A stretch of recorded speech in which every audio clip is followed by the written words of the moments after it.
Et si demain, les bombes américaines tombaient à côté de leur cible? L'armée la plus puissante du monde, guidée par un GPS que l'Iran vient de saboter. Oui, Téhéran vient de franchir une ligne rouge. Il a débranché l'Amérique de son propre système de positionnement et a tendu la main à la Chine, au cœur du programme Beidou. Ce n'est pas seulement une rupture technologique, c'est une déclaration de guerre silencieuse. Et tu vas comprendre pourquoi cela pourrait tout changer, pour nous, pour le monde, et pour l'équilibre du destin.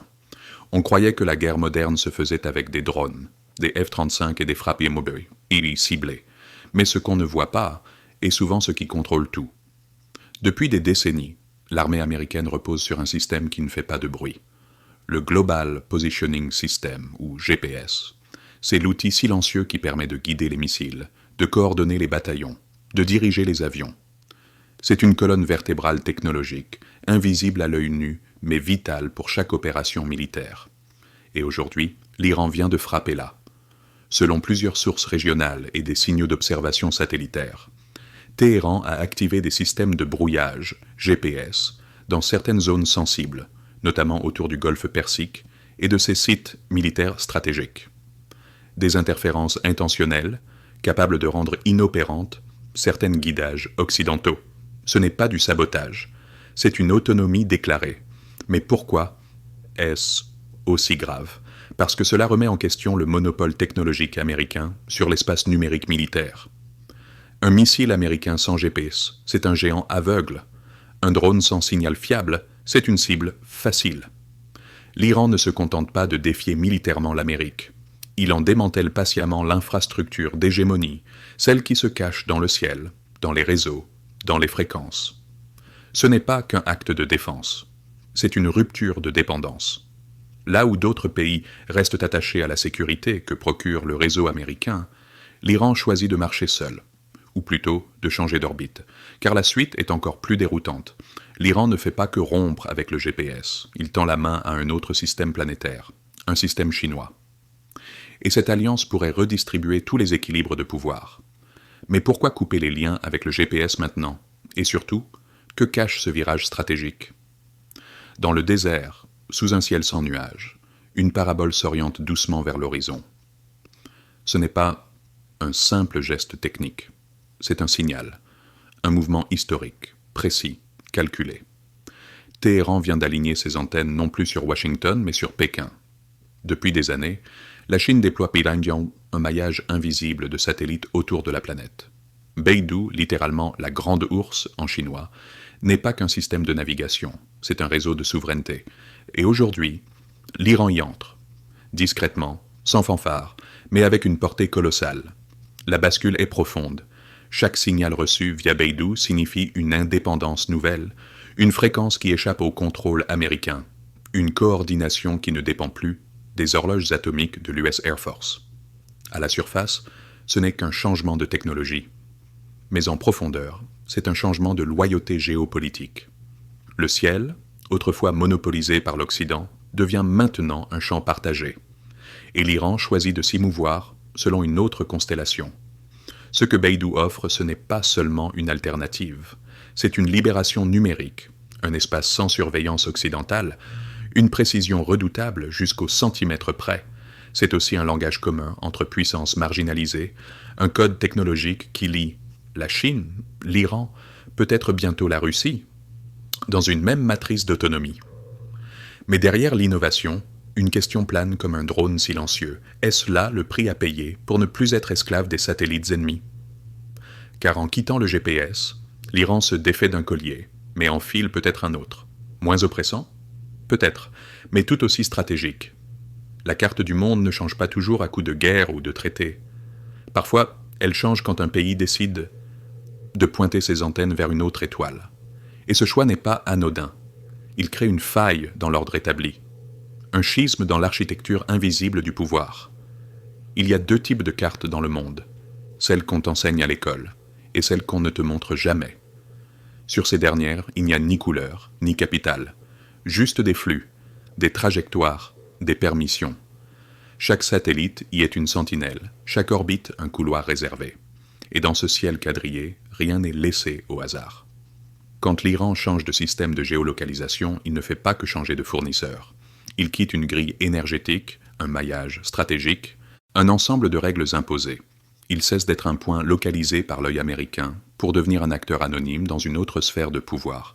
Et c'est ce que peu de gens perçoivent, parce que la guerre moderne ne se voit pas. Elle se transmet par microsecondes, par paquets de données, par inertie algorithmique. Ce que tu crois être une simple position sur une carte est en réalité une autorisation. Et jusqu'ici, c'était l'Amérique qui décidait si tu avais le droit d'exister avec précision. Mais voilà que l'Iran reprogramme sa position. Et par ce geste, il efface les coordonnées que Washington lui avait attribuées. Ce que cela déclenche est vertigineux. Les drones américains perdent leurs repères. Les frappes deviennent approximatives. Les satellites doivent recalculer ou renoncer.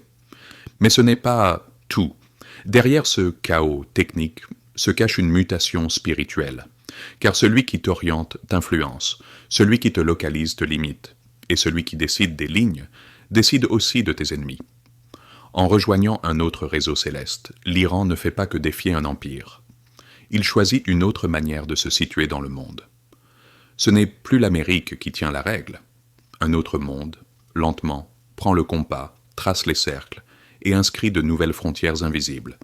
Et tout cela sans que personne ne tire une seule balle. Pendant des années, on nous a dit que la puissance, c'était la technologie, qu'avoir les meilleures armes, les meilleures données, les meilleures alliances, c'était ça, être fort. Alors on a copié les systèmes des puissants. On s'est branché sur leurs satellites, on a signé leur accord, on a intégré leurs outils. Et sans le dire, on a commencé à marcher sur leur route. Mais une question s'impose aujourd'hui, douloureuse, inévitable. À quel moment avons-nous accepté d'être guidés par des mains qui ne nous veulent pas libres?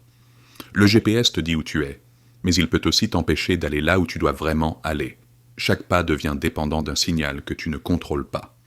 Et quand ce signal disparaît, tu paniques, tu doutes, tu t'arrêtes, parce que tu as oublié comment marcher sans carte, comment avancer sans autorisation. L'Iran, en coupant le GPS américain, n'a pas seulement défié une superpuissance. Il a brisé une addiction mentale, une fausse sécurité qui nous fait croire qu'être localisé, c'est exister. Qu'être traqué, c'est être protégé. Mais c'est faux. C'est une illusion tissée avec précision. Car celui qui te guide te gouverne. Celui qui calcule ta route peut aussi t'enfermer dans un cercle. Et il y a pire. Tant que nous orientons nos vies sur des signaux étrangers, nos prières aussi prennent des directions altérées. Ce n'est pas un simple décalage de longitude, c'est une perte d'axe intérieur.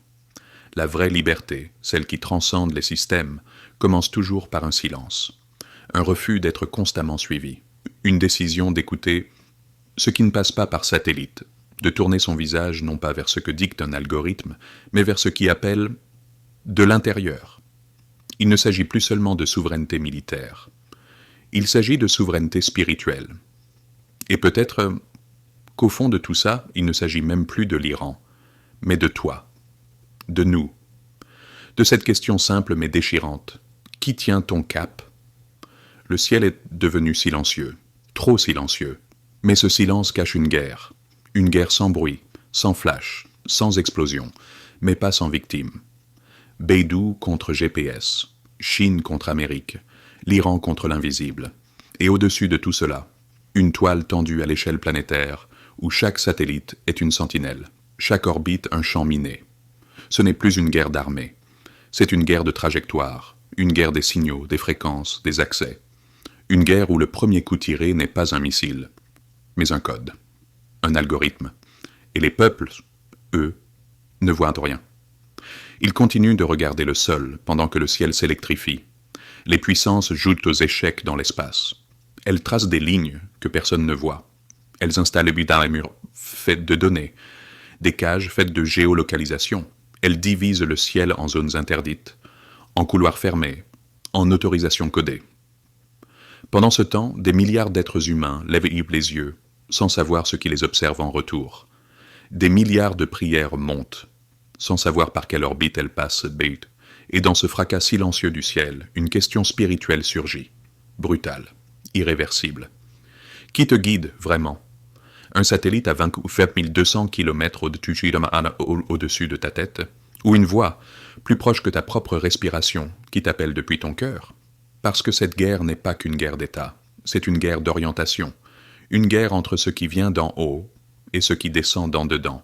Celui qui possède le ciel veut te dicter la direction de ta vie. Mais ce ciel-là est déjà encombré. Et peut-être qu'il est temps de regarder ailleurs. Pas vers les étoiles qu'ils ont fabriquées, mais vers la lumière intérieure qu'ils ont tout fait pour éteindre. Un jour, les cartes seront brouillées, les satellites tomberont, les systèmes s'éteindront, et ce jour-là, ceux qui marchaient en suivant des signaux extérieurs se perdront. Mais ceux qui auront appris à suivre la lumière intérieure ne trembleront pas, parce qu'aucune guerre, aucun empire, aucune technologie ne peut éteindre l'orientation du cœur, ni désactiver la boussole d'un esprit libre. Alors pose-toi la seule question qui compte. Qui tient ta carte? Qui décide de ta direction? Et si c'était le moment de changer de constellation?